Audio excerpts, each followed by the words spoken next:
Hey guys, welcome back. We're on episode 3 with chapter 3 of I Hunt Killers. So before we begin, we are going to take a deep breath.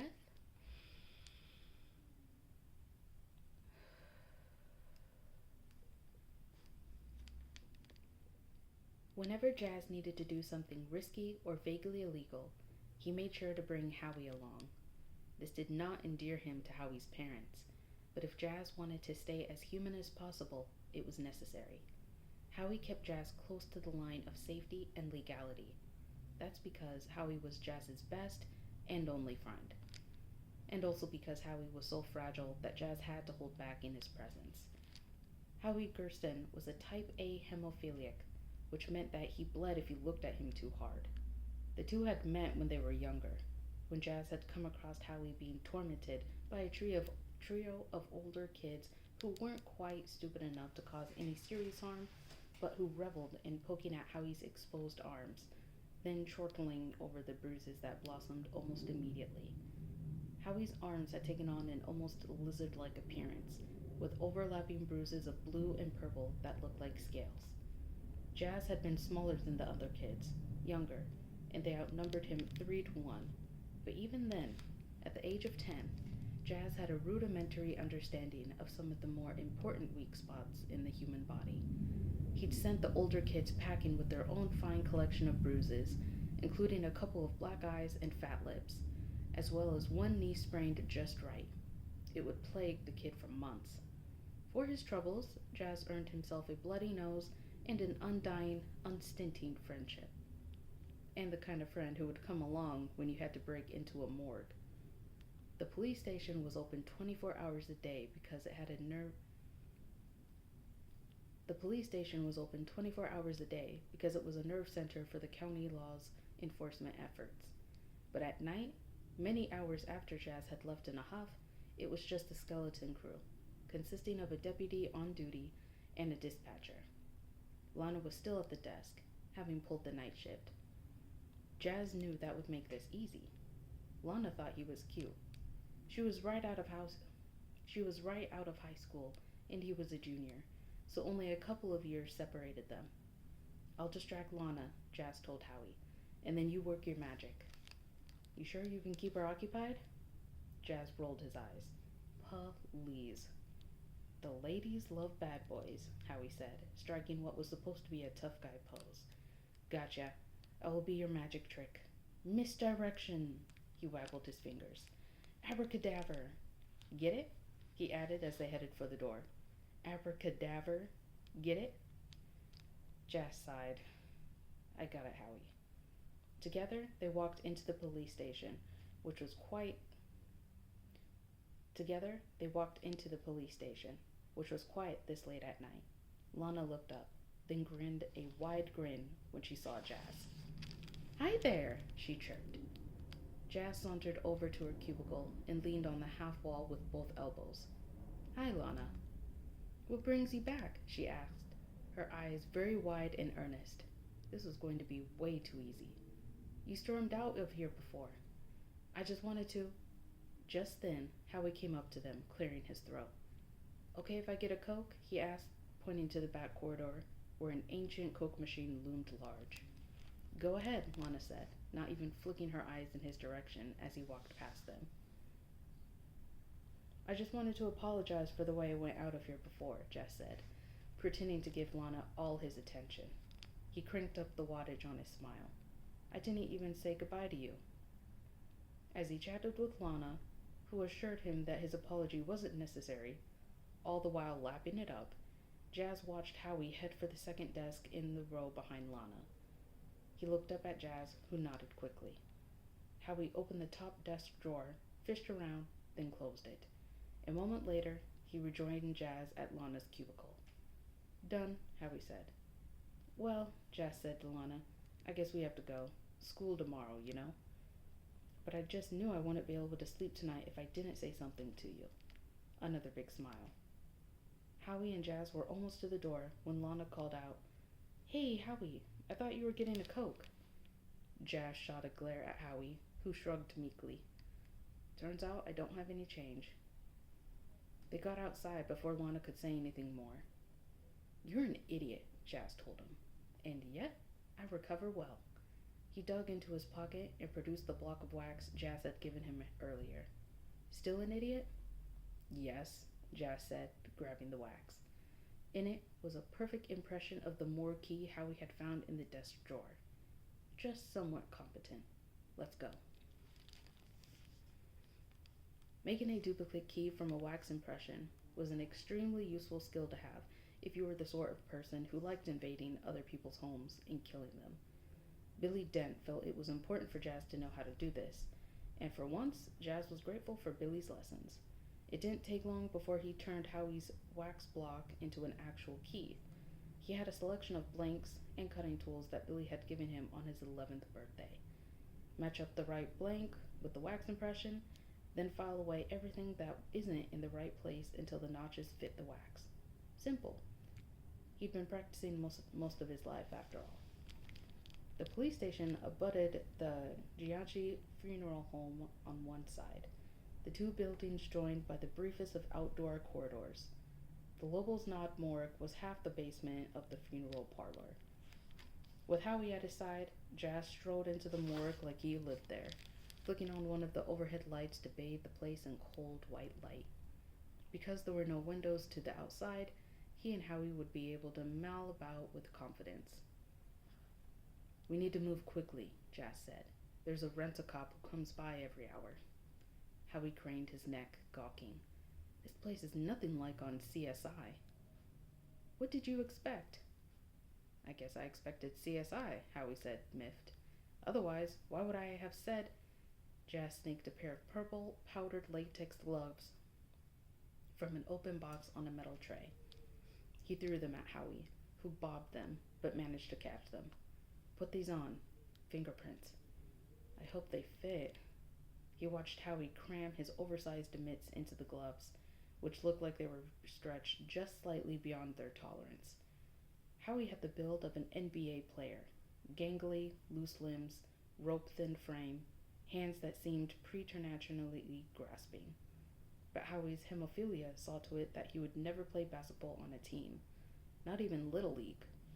Still, Howie loved the game. He obsessed over the stats and the standings. Every March, Jazz had to tune out Howie's endless droning about the Sweet 16, the Elite 8, the Final Four, etc. Still, it was worth it. Not many kids would willingly pal around with that Dent kid. Before Billy had been arrested and exposed as the artist, or gentle killer, or Satan's Eye, or Hand in Glove, or Green Jack, take your pick of Billy's media-assigned nicknames, Jazz had been a pretty popular kid. Then the arrest had come, and Jazz became a pariah. Except to Howie. Howie had been the constant in Jazz's life, the kid he'd come to rely on to keep him grounded and sane when the world threatened to tip him over into Billy-style craziness. When he'd started dating his girlfriend, Connie, several months ago, he'd been a little worried that maybe he and Howie would become less close. But if anything, they'd become even tighter, as though Jazz doing something as amazingly normal as dating a girl made him a better, stronger friend. The sound of Howie, now gloved, pawing around on a tray of medical instruments, brought Jazz back to the present. "Stop it," Jazz said. "Bro, I'm wearing gloves." Howie waved to prove his point. Jazz jammed a shower cap on Howie's head. "We're not here to mess around with their stuff. Stick to the mission." He settled a cap on his own head, too. "Stick to the mission," Howie mocked. But he left the instruments alone, and instead joined Jazz at a large steel door set with a surprisingly modern digital lock. The keypad was numbered 0 through 9, and also included the letters A to F. Howie frowned at it. "This isn't going to be easy," he said. "Tonight, on CSI, Hicksville, Dent and Gersten encountered their toughest case yet." "How much do you want to bet I can get that door open on the first try?" Jazz said. Howie pursed his lips, thinking. "You pay for burgers next time. And we have to eat at Grasser's." Jazz scowled. He hated the food at Grasser's, a local burger joint more appropriately nicknamed Grocer's. but Howie loved the place with a lust that bordered on the irrational. Okay, fine. And what if I can get it open on the first try? Howie thought. We don't eat at Grasser's for a month. Totally worth it. Watch, Jazz said, grinning. He reached for the door handle and twisted. The steel door opened with only a teeny squeak. Oh, come on, Howie protested. Not fair. It wasn't even locked. A deal's a deal. They slipped into a small refrigerated room where the bodies were stored while awaiting autopsy, reclamation, or burial. Right now, there was a single body in the freezer, zipped into a new body bag. The one on the scene had been bright yellow. This one was black, and resting on a wheeled stretcher. Is that her? Howie whispered, shivering slightly. It, Jazz corrected. It stopped being a her a while ago. Screwed to the wall of the freezer room was a plastic file holder in which sat a lonely pale green folder. The tab read Doe Jane 1, the number denoting that this was the year's first Jane Doe. Probably the only one, too. In a place like New York City, there might be upwards to 1,500 unidentified bodies in a year. There had been bodies in the knot before, of course, but they'd always been identified. For this town, a single Doe broke the long-standing record of none. Jazz plucked the file from the folder and flipped through it, scanning the report. Have the lambs stopped screaming, Clarice? Howie said suddenly in a dead-on Hannibal Lecter impression. Stop that!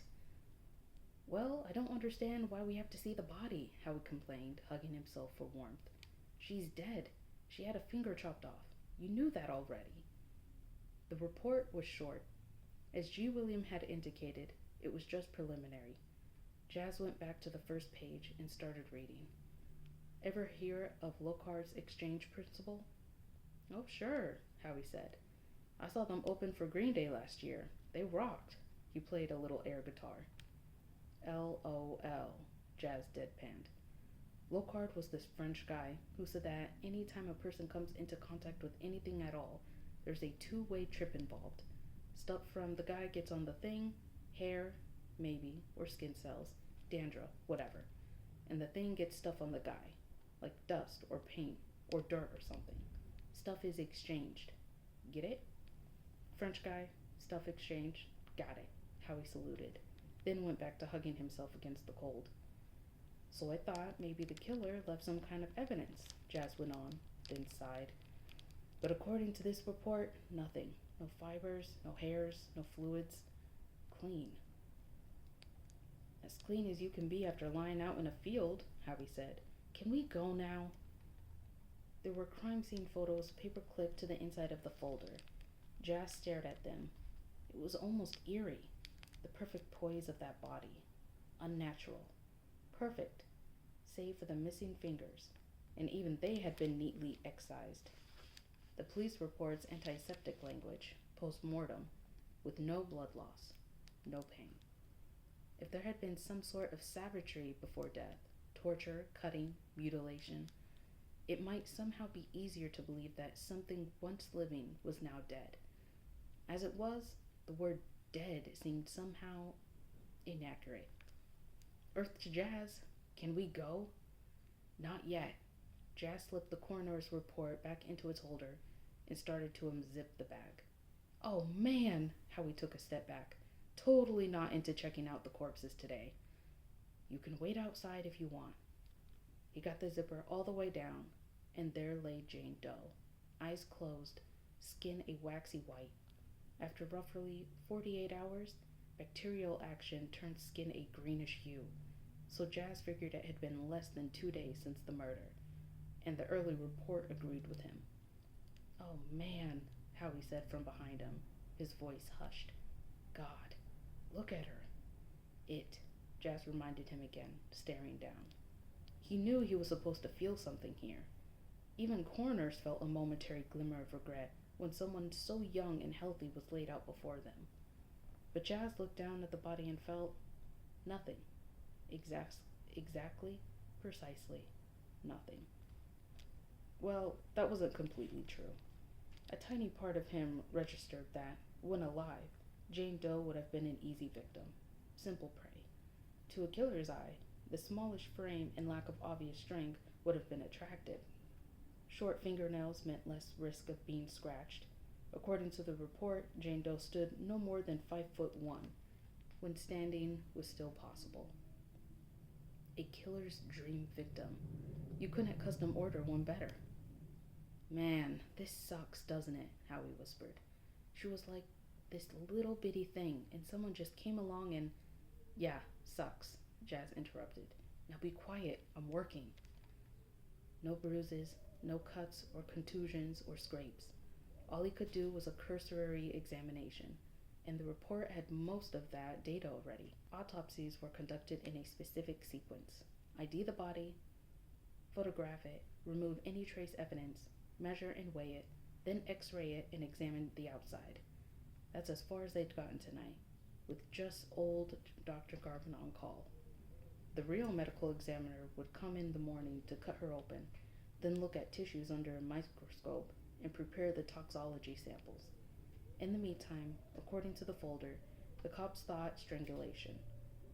Jazz thought that made sense. Strangling was a relatively easy way to kill someone. No weapons needed, just hands. As long as you wore gloves, you wouldn't leave any incriminating evidence. The report said that Jane Doe was a Caucasian female, between 18 and 25. No distinguishing tattoos, birthmarks, scars. Jazz scanned quickly, agreeing with the assessment. He took a moment to peel open the eyelids, causing Howie to gag and take a step back. The eyes, light brown, stared out at nothing. It was possible, Jazz knew, for red blood cells in the retina veins to keep moving hours after death, one of the last grasps of life in an already dead body. But the dead eyes betrayed no movement, so he checked what he came for. What he'd really needed to see with his own eyes. The right hand. He wanted to make certain what he'd seen in the report was accurate. It was. 3 fingers on the right hand were missing. The index finger, the middle finger, and the ring finger. The thumb and pinky were all that remained. That hand would flash devil horns while the corpse rotted in the ground somewhere. But according to what Jazz had seen in the Harrison field with his own eyes and Billy's gift binocs, the cops had recovered only 1 finger, the one he'd seen in the evidence bag. The killer had taken the other 2 with him. According to the woefully thin report, he'd taken the ring and index fingers. Howie cleared his throat. Man, are you sure about this? What if the whole thing was just an accident? Like, what if it was just 2 people out in the field? Like, having sex and stuff. And she hits her head, or has a heart attack or something, and the guy is scared, so he runs away. And what? Accidentally cuts off 3 fingers post-mortem? Oops. Oh no, my girlfriend just died. Clumsy me. In trying to perform CPR, I chopped off some fingers. Guess I'll take them with me. Oh darn, where did that middle finger go? Howie sniffed in offense. Fine. Maybe an animal came along and... Look at the cleavage plain here. Cleavage? Howie perked up, then immediately winced and shrank back as Jazz grabbed Jane's wrist and held up the mutilated hand. Cleavage plain, Jazz said again, shaking the hand just slightly. The cut. It's smooth.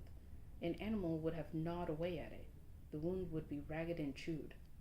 But there's more than 1 finger missing, so maybe an animal ate them. No, the killer took them as a trophy.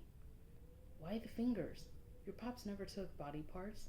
Say what you want about him, but projective identification. What? It's when the killer projects his worst characteristics on the victim and then kills for it.